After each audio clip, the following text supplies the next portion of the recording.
القارعة ما القارعة وما أدراك ما القارعة يوم يكون الناس كالفراش المبثوث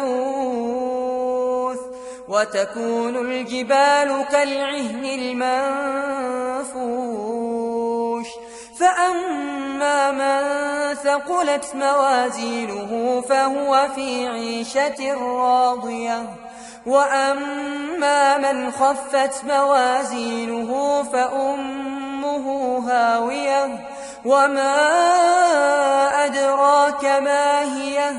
نار حامية